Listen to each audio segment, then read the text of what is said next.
Le morning, les GG, tout sur les dessus de l'actu, les grandes gueules. Parlez beaucoup, mangez l'argent, voyagez beaucoup seulement, mais travaillez beaucoup, créez des choses, emploie des jeunes, non, non, non. Les dirigeants africains, les dirigeants sont comme ça. Les grandes gueules. Bonjour à tous, bonjour à toutes. Mercredi 20 juin, le plaisir de vous savoir nombreux devant la lucarne joyeuse pour regarder cette émission. Vous êtes du côté de Dakar. Merci de nous préférer. Vous nous écoutez à la radio du côté de la Guinée forestière à travers Espace Forêt sur 99.7. Du côté de Bokeh également, c'est 99.7. La même fréquence du côté de l'Abbé. Du côté de Cancan, c'est 99 tout court. Merci de nous choisir. Vous avez 3 possibilités. Comme d'habitude, pour réagir à nos sujets, GG au 837. Si vous êtes abonné Orange, vous faites 657 39 13 13. Ou vous allez sur la toile où vous avez 2 possibilités. Soit vous allez sur notre site internet www.espacefmguinée.info ou vous allez sur Twitter, #EspaceGG et derrière, nous ferons le devoir de relayer vos réactions dans cette émission. À la une, 7 ans après, l'usine Roussal Frigia qui renaît de ses cendres, lancement officiel ce mercredi du redémarrage des activités de cette unité industrielle poumon de la vie économique de la ville de Fria, une ville qui a souffert le martyre tout le temps que cette usine est restée fermée. Le président Alpha Condé en personne sera sur place pour marquer le coup. Toutefois, au-delà des célébrations, il y a la situation des ex-membres du syndicat des travailleurs de l'usine, ceux-là même qui ont été accusés, pointés du doigt d'avoir été à l'origine de la grève qui a débouché sur la fermeture de celle-ci. Sont-ils repris au sein de l'usine? C'est la grosse question qu'on se pose ce matin. Quel est leur vécu quotidien depuis l'arrêt de cette usine? Monsieur Cabinet Baril est ex-membre du syndicat des travailleurs de Roussal Frigia. Il sera au téléphone depuis Fria. Et si tout va bien aussi, on tentera de joindre Monsieur Abdoulaye Magasouba, ministre des Mines et de la Géologie. La non-installation des exécutifs communaux, voici bientôt 5 mois. Depuis que de nouvelles élections communales se sont tenues en Guinée, une situation qui insupporte désormais à plus d'un acteur politique ayant participé à ces joutes électorales. C'est le cas notamment des listes indépendantes qui, en gros, ont enregistré à cette occasion des exploits par endroits et des percées par ailleurs. Certaines d'entre elles n'en peuvent plus de continuer à se coltiner cette anomalie qui n'a que trop perduré. Elles entendent désormais se faire entendre. Comment comptent-elles s'y prendre? Monsieur Badra Koné, le candidat indépendant du côté de Matam, il sera notre invité dans la deuxième partie de cette émission. Merci de rejoindre l'équipe. Ahmed, bonjour. Bonjour, Aboka. Bonjour, Robert Sarakolemou. Bonjour. Bonjour, Antoine Kigbafori Kourma. Bonjour, Antoine Gweke Kourma, c'est mieux. Bien. Robin, on part du côté de Bokeh. Le président était dans la zone minière de Bokeh hier. Il a asséné ses vérités. Il a tenu un discours que moi personnellement j'ai apprécié parce que il a parlé, il a dénoncé le monopole dans le domaine. C'est un discours qui est très apprécié dans le milieu des affaires, dans le secteur privé. Évidemment, c'est un discours qui ne peut qu'être apprécié vu que nous-mêmes à un moment donné nous étions quelques collègues et moi intéressés à ce domaine de transport minier où on a voulu un peu s'investir, mais on s'est buté contre un monopole organisé, un monopole qui ne dit pas son nom. Parce que vous savez très bien, hier le président de la République a parlé d'un certain Alpha Yaya Kaba, qui était depuis quelque temps l'omnipotent dans le transport minier, qui avait quasiment le monopole de transport minier, notamment avec des entreprises comme UMS. Et donc, qui se prêtait à des sous-traitances. Alpha Yaya Kaba avec beaucoup de sous-traitants. Et ces sous-traitants-là se plaignaient notamment des traitements, etc., des contrats qui n'étaient pas respectés, des modalités de paiement qui ne respectaient pas, des délais de paiement même parfois qui ne respectaient pas parce que tout simplement, il avait le monopole. Donc hier, j'ai apprécié ce discours. Et ce qui se passait, c'est qu'on avait reçu beaucoup de plaintes de la part des propriétaires de camions dans la zone de Bokeh, notamment ceux qui travaillent avec la SMB. Et c'est que les sociétés minières lui versent de l'argent. Oui. Et lui, à son retour, il retient cet argent. il peut parfois utiliser à d'autres fins avant de payer ses propriétaires de camions. Donc ils peuvent attendre 3 mois, parfois 4 mois avant d'être payés. Avant d'être payés, selon les enquêtes que j'avais menées sur place à l'époque, c'est que cet argent-là, généralement, il l'utilisait à d'autres fins, notamment à des fins de fourniture de carburant, à SMB ou à des fins ou pour l'achat d'autres camions personnels à lui qu'il mettait en concurrence avec des gens pour autant avec qui il avait signé des contrats de sous-traitance. Donc autant il prenait les sous-traitants, mais autant lui-même il était le concurrent de ces sous-traitants-là. Et donc vous avez vu comment c'était difficile. Et c'est la même problématique au sein de d'autres sociétés comme CDM. Il n'y a pas que lui, parce qu'on apprend qu'il y a des grosses structures comme Toguna qui est dans l'alimentation de bétail, qui aurait aussi déversé plus de 200 camions dans la zone minière de Bouquet. Non, je pense qu'on parle le problème. On parle de contenu local. On parle de contenu local, mais si on doit permettre à ces grosses structures quand même d'écraser les petits exploitants. Écraser comment? Ça se passe pas comme ça, mon cher. Laisse-moi aller jusqu'au bout de ma logique. Je vais t'expliquer, tu vas comprendre. Dans le contenu local, il explique qu'à un certain niveau d'exercice au niveau des sociétés minières, des contrats doivent être donnés à des locaux. Et les locaux, ça veut dire des gens qui viennent et qui amènent. Et si les locaux n'ont pas tous les moyens qu'il faut, c'est ça la réalité aussi. Il faut aller à la rescousse. C'est ça la réalité. Vous n'avez pas compris. L'enjeu, c'est de protéger justement le petit Guinéen qui a 1, 2, 3 camions. Oui, qui a 1, 2, 3 camions, mais sauf que là-bas, on n'a pas besoin de 1, 2, 3 camions. On a besoin de beaucoup de camions. Mais tu comprends pas. Voilà comment ça se passe. Vous avez Alpha Yaya qui est là, qui est en relation directe avec une grosse structure, une grosse boîte, une société minière. Alpha Yaya est la plaque tournante.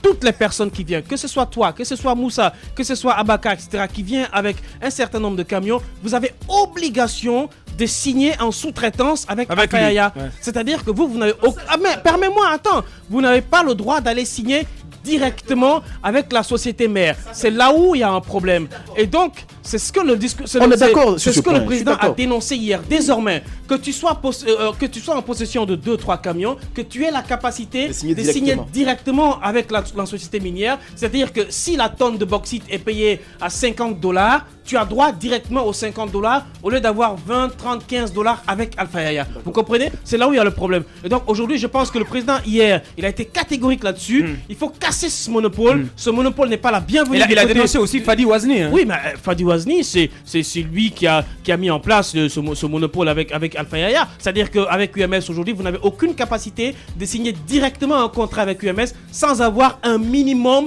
de 10 camions. Alors que vous savez très bien que les gens dans la localité de Bouquet, il y a peu de gens qui peuvent se permettre le luxe de s'acheter 10 camions. Donc, il y a des entreprises, il y a des PME qui sont en possession de 2-3 camions, qui n'ont pas la possibilité de signer directement avec les contrats, avec les sociétés minières, qui signent avec des sous-traitants. Et ces sous-traitants-là jouent au malin avec eux.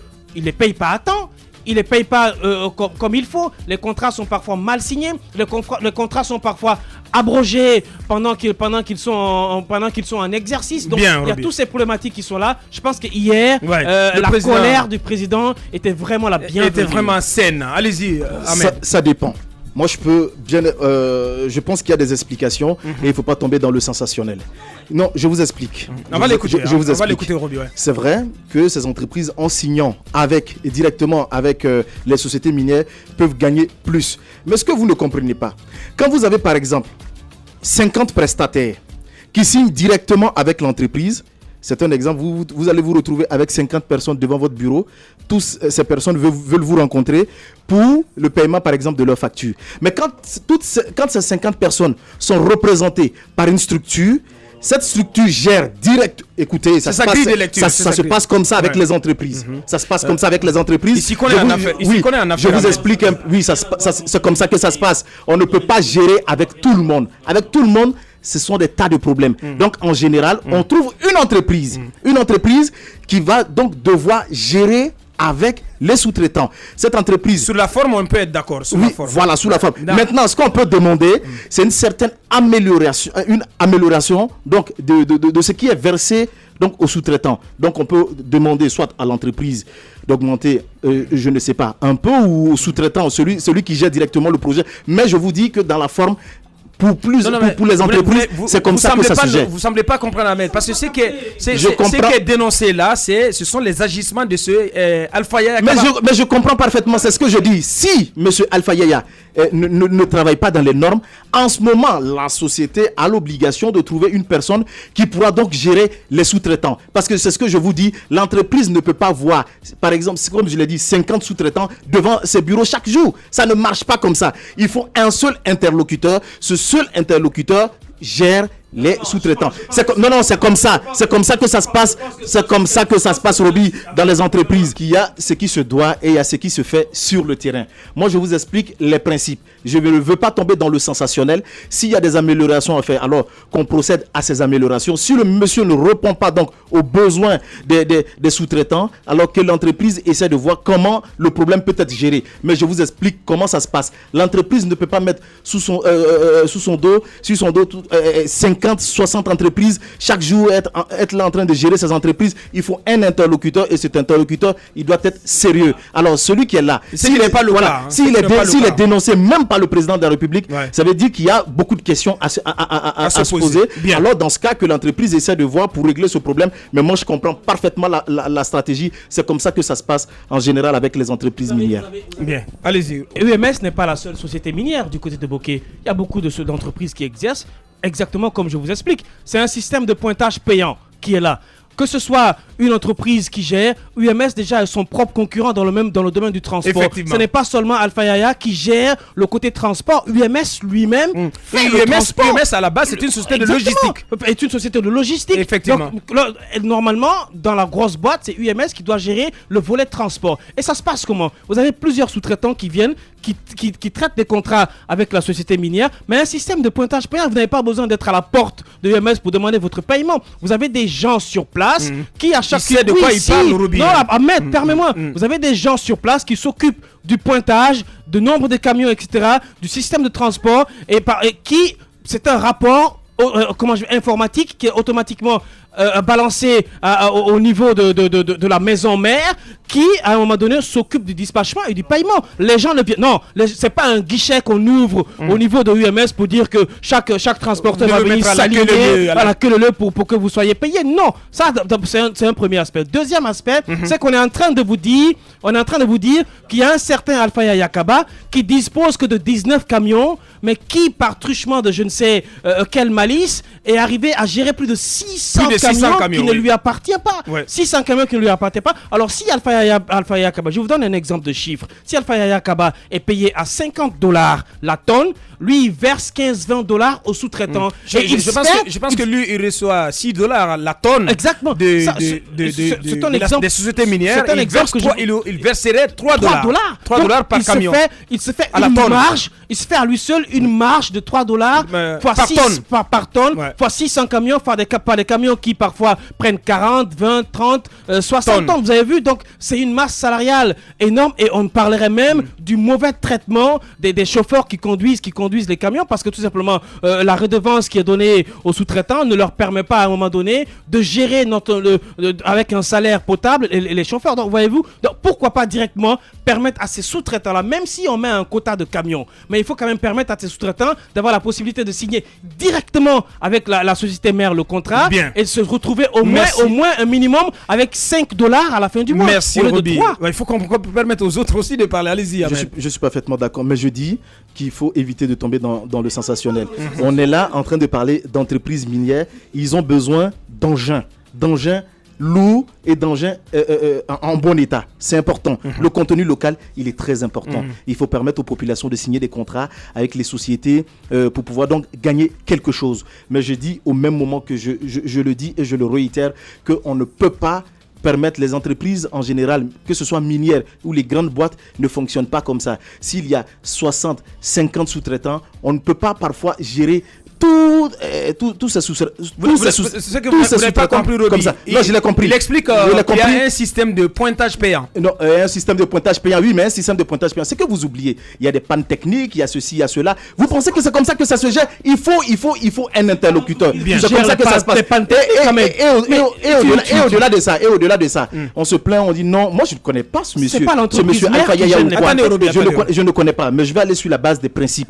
Et puis on me dit non, il y a ceci, il y a des gens qui ont. Non, on a besoin de camions, oui, mais pas de n'importe quel camion. Je suis désolé.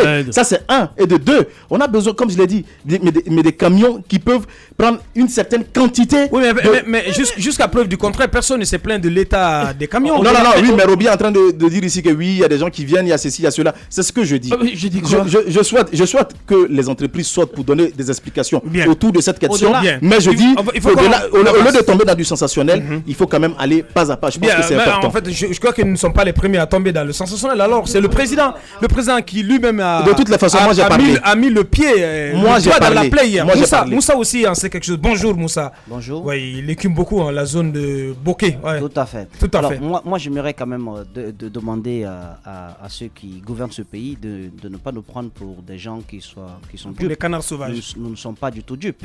Je pense que ce cabas qui a été dénoncé par le président hier, s'il faisait partie de ces hommes d'affaires qui sont un peu dans la cour du roi et qui géraient un peu, qui graissaient un peu tous les mouvements politiques du RPG, le président ne l'aurait jamais dénoncé. Aujourd'hui, on le dénonce parce que, non, je vous le dis clairement, parce qu'ils sont nombreux comme ça. Alors comment, ils sont nombreux comme ça. Je te pose simplement une question. Non, je te pose une question. Tu as parlé de quelque chose. Oui. Laisse-moi te poser une Allez-y. question.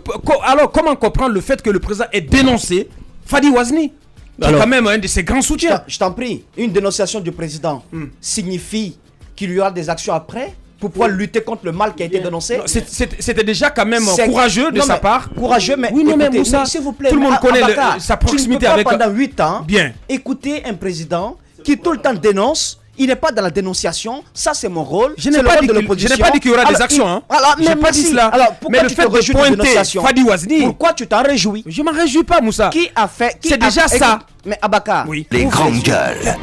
Je veux pas qu'on parte sur des données superficielles. Tu connaissais avant Fadi Ouazni? Non. Qui a fait de lui Alpha Condé. l'homme qu'il est devenu? Mais alors, tu vas dénoncer un homme que tu as créé, que tu as fabriqué? Moi, je n'en veux pas à Fadi Ouazni. Il fait son business parce que tout simplement, le pays lui a permis de le faire comme ça. Voilà, on n'a pas fixé les règles. Moi, j'aimerais quand même qu'on soit plus dans la dénonciation lorsqu'on a la tête du pays. Vous êtes président de la République, vous n'êtes pas là pour dénoncer. Ceux qui doivent dénoncer, on les connaît. L'opposition peut dénoncer. Nous, les journalistes, nous pouvons dénoncer. Vous êtes là pour être dans l'action. Moi, je vais, par exemple, vous citer le cas, c'est pas pour le jeter des fleurs, mais la Guinéenne des mines, avec Mathurin et Mouri, là-bas, et c'est vérifiable, c'est de toute la ligne, du point A au point B jusqu'au point Z, ce sont des Guinéens. C'est cela qu'on appelle le contenu local. C'est cela qu'on appelle le contenu Vous local. avez pu vérifier? Oui. Ce sont des Guinéens. Ils sont petits par c'est une société qui est petite par la taille, raison. par le nombre de tonnages qui Mais est porté, sérieuse. mais sérieuse sur le plan du respect du Il y a que contenu des local. Guinéens. Il n'y a que des Guinéens. Ce n'est pas du tout une sorte de xénophobie, mais je vous dis, vous ne pouvez pas chantonner le Alors, contenu mais pourquoi local. le président n'a pas pris exemple Pas- sur le je cas ne de sais pas, GD je ne sais pas. Parce que le Écoutez, président dit que le en contenu plus- local n'est pas en respecté plus- et qu'il a fait l'enquête à la place du ministre des Mines. Abaka, Ouais. celui qui gère un peu la logistique, tout ce qui est lié à l'exploitation, c'est le frère de Djaka Kamara. Ils ont mis toute une sorte de logiciel en place. Quel Diaka Kamara? Djaka qui fait top 10 chez nous. Ok. Ils ont mis toute une sorte de logiciel chez nous par rapport aux camions qui viennent déverser. Mais tout le balai qui est fait par jour, tout est pointé. En plus, ce que vous oubliez, il y a les gens qui ont un camion, 2 camions, qui ne peuvent pas directement traiter avec la société. Il y a certains qui ont créé des groupements d'intérêt économique sur place. Ouais. Pour permettre de faciliter directement. Donc, ce n'est pas des camionneurs qui partent de façon solitaire, signés avec Mais le des société GIE. Moi, j'aimerais que le président quitte la dénonciation, qu'il puisse fixer les règles et veiller à ce que ce soit appliqué. Que celui qui ne les applique pas, qu'il y ait des sanctions. Tout à fait. Voilà, vous ne pouvez C'est pas aussi quand même simple que dénoncer. Il a dénoncé Kaba, il a parlé de Fadi. Mais suivez la suite. Allez-y, Antoine. Moi, la question que Vous je en me pensez pose, quoi? c'est quoi le rôle exact du ministre des Mines? Parce que pour moi, on n'a pas besoin que le président parte à Bokeh pour dénoncer cela. le ministre déjà étant le représentant du président auprès des sociétés minières. C'est plus fort que lui, Antoine. C'est plus fort que lui, comme Abakar Ouais, Diallo. ouais. Mais attendez, lorsqu'un ministre des Mines, à mon avis, C'est trop naïf. Mais lorsque le ministre des Mines doit rappeler à chacune des sociétés c'est quoi le respect du contenu local, ce n'est pas au président d'aller le rappeler. Ouais. Et s'il le Mais fait, je te parle de quelque quelque part, chose. Antoine, c'est au-dessus de lui. Magasuba Aboulaye C'est au-dessus a de lui. failli à Ne sa t'en prends mission. pas au pauvre ce Raison matin. pour laquelle Alpha Condé est contraint de dénoncer tout le temps lorsqu'il est à l'intérieur du pays. Et l'impression que j'ai, c'est qu'il a envie de faire plaisir aux populations. Raison pour laquelle quand il vient, il veut leur faire comprendre qu'il défend leurs intérêts à travers le respect du contenu local. Mais à mon avis, il est au courant de tout. Et c'est juste des discours pour moi populistes afin de se faire plaisir. Ben si, c'est des discours populistes qui pour moi visent à se faire plaisir auprès des populations au niveau des zones minières. Il a dénoncé aussi les préfets et les Maintenant, sous-préfets. le cas des syndicalistes, il a rappelé hier, lorsqu'il dit que certains viennent pour semer la pagaille au niveau des sociétés minières, faisant allusion à celui qui est en prison, notamment à Abakar Sidiki Mara, il dit qu'il ne va plus le permettre. Aujourd'hui, les juges, les magistrats estiment que celui qui est en prison, on n'a rien à lui reprocher, on ne comprend pas pourquoi il est toujours détenu. Mais jusque-là, on sait que Ses avocats disent qu'il est le prisonnier personnel du d'Alpha chef Condé. de l'État. Et le président, dans son discours hier, on l'a carrément compris. Et donc aujourd'hui, on verrait très mal des syndicalistes se lever à bouquet et revendiquer pour leurs droits. Ça, c'est vrai. ne sera plus possible. C'est vrai, Parce c'est vrai. qu'on a emprisonné l'un des leurs, on fait en sorte de leur mettre une certaine pression Ouais. afin de les empêcher de réclamer leurs droits. Ce qui, pour moi, n'est pas logique. Et donc, c'est important, certes, de respecter le contenu local, mais le chef de l'État doit aller au-delà des dénonciations. Il doit faire en sorte que son discours d'hier soit fait en acte concret. Mais, parlant même de contenu local, Roby, il y a d'autres pays comme la Côte d'Ivoire qui en ont fait une véritable loi qui a été votée à l'Assemblée nationale. Oui, mais oui. 1%, vous avez pris des exemples on a donné des exemples comme des pays comme le Singapour, où clairement l'État a fixé le pourcentage. Oui. Que ce soit dans les BTP, que ce soit dans les mines, mais ce qu'on oublie, c'est pas seulement une question de Il faut en faire une loi. C'est pas une Il faut question. en faire une loi, C'est pas une Moussa, question. comme ailleurs, C'est oui. pas seulement une question de finance. C'est une question aussi d'expérience. Exactement. Vous le faites ainsi, vous permettez à vos opérateurs économiques nationaux d'apprendre, d'avoir une expérience. Et plus tard, ils pourront gérer de grands projets. Mais lorsque vous ne fixez pas, Je pense que Moussa, c'est ce qui est obtenu sur les contrats, sur notamment sur avec le contrat chinois. avec les voilà. Avec Donc, les Chinois. j'attends l'application de tout cela. Parce qu'on J'attends apprend l'application de qu'ils tout vont cela. donner 30% aux entreprises locales. J'attends l'application de tout ça. On a parlé de co-traitance et non de sous-traitance. Bien. Et puis ce qu'on oublie dans le domaine des mines, avant que Robin ne prenne la parole, les mines ont un caractère c'est-à-dire que les mines, quand vous les exploitez, ben, ça ne revient plus.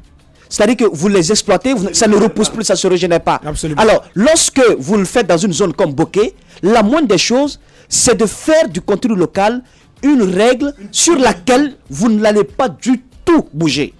Parce que vous savez très bien que c'est quand même les populations de Bokeh qui ont la chance de résider là depuis des années.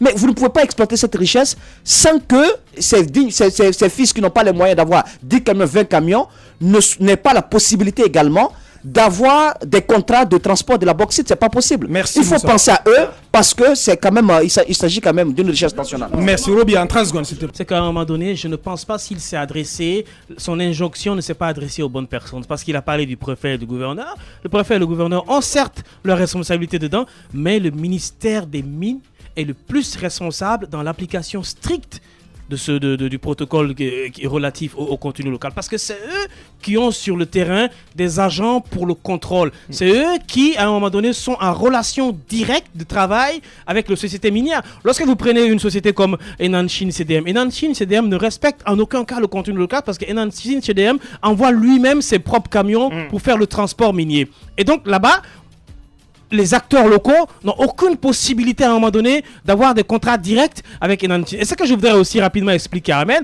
lorsqu'il parle de panne, etc., je veux lui dire que même la sous-traitance avec Alpha Yaya ne s'occupait jamais des questions de panne avec les camions. Donc à un moment donné, je pense que le discours, moi je me dis, encore une fois, j'attends certes des actions, et Des actions qui vont suivre. je souhaite vivement des actions, mais c'était un problème déjà qui couvait il y a des années. Personne n'osait en parler publiquement parce qu'on pensait que c'était une lèse-majesté de dire qu'il y a un monopole sur le contrôle, sur le transport minier du côté de Bokeh, etc.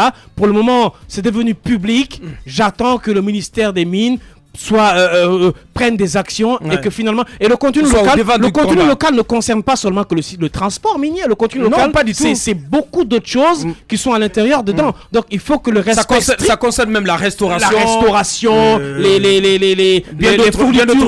fournitures d'intrants, etc. d'intrants, d'équipements. Exactement, d'équipements et Effectivement. tout. Donc il faut Bien. que ce soit appliqué de manière stricte. Merci. Mais il n'y a pas que Alfaya qui a le monopole, qui a beaucoup plus de camions.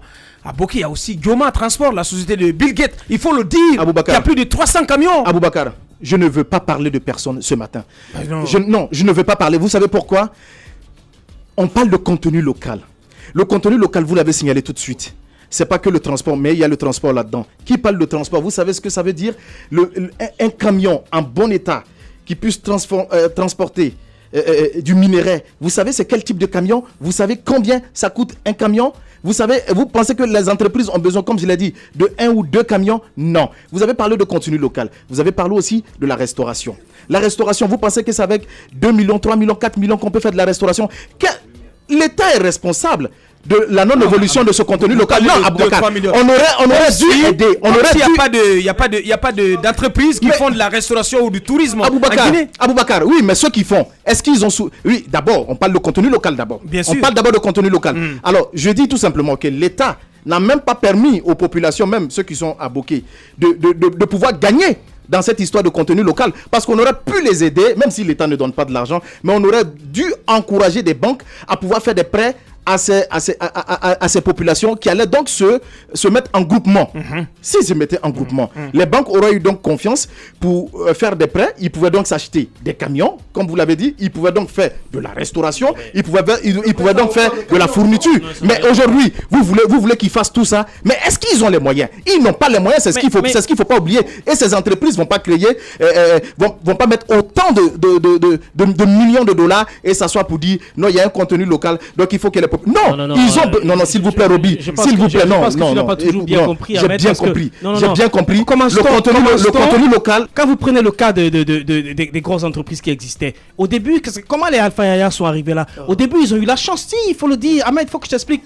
Au début, il faut le dire, ils sont allés, vous avez des gens, des particuliers qui avaient certes des relations, qui sont allés signer directement avec des sociétés minières qui ont eu la possibilité de décrocher des contrats de 10 camions. Ils ont pris ces contrats-là parce que ces contrats-là vous servent de garantie. Abakar, si tu m'écoutes, oui, ces contrats-là vous servent de garantie auprès des banques. Oui. Lorsque vous allez avec un contrat signé avec UMS, vous donnant le transport par exemple de 3 millions de tonnes l'année, avec 10 camions, ça devient une garantie parce que la banque a confiance que la société UMS a de l'argent, elle va payer. Donc la banque, sous la force de votre contrat, vous donne les fonds pour acheter des camions neufs.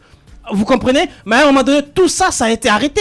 Alors, comment voulez-vous que les gens du côté de Boké puissent avoir la possibilité d'acheter des camions neufs? Ils peuvent pas. Ceux qui commencent avec 2-3 camions, 10 des camions occasion, s'ils étaient payés à $5 la tonne, je pense qu'ils auraient pu eux-mêmes acheter à la limite, à la longue, des nouveaux camions. Il y a des gens qui sont même pas bien payés, qui reçoivent leur argent 3-4 mois après, qui s'endettent pour payer les chauffeurs parce que tout simplement il faut que l'activité continue. Tu veux que ces gens-là achètent des nouveaux camions? Comment? Il n'y a pas de possibilité. Tu ne peux pas vouloir faire de la sous-traitance et créer de la concurrence dans la sous-traitance. Ça ne marche pas. Merci Robé. Ahmed, pour clore. Je dis qu'on aurait dû aider les populations. C'est vrai, aujourd'hui on parle de UMS qui est capable de lever assez de fonds. Mais ces jeunes entrepreneurs ne peuvent pas, tout simplement parce qu'il n'y a pas de crédibilité. C'est pourquoi je dis que l'État aurait dû se mettre devant par le canal des banques pour permettre à ces populations de Boké de se mettre en groupement d'intérêt. Le problème est que, Ahmed, l'État dont vous parlez, il n'est pas crédible. Mais si l'État n'est pas crédible, alors qu'est-ce que vous voulez? Vous voulez que quelqu'un quitte chez lui, qui vienne engloutir des millions de dollars dans une zone et que la personne croise les bras?